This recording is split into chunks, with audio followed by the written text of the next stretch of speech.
Pampalito lang yung mga bato. Huli ka! Napigilan niya pa rin ako, kahit nagulat siya.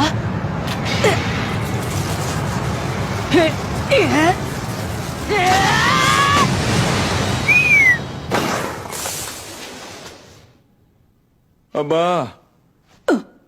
Oy, Finks. Ano bang ginagawa mo dito?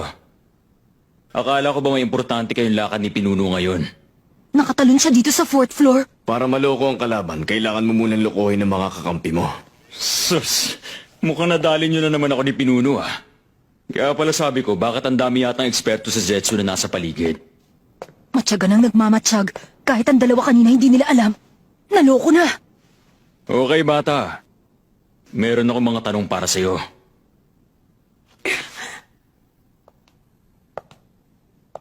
Sabihin mo, bata, kilala mo ba yung gumagamit ng kadena?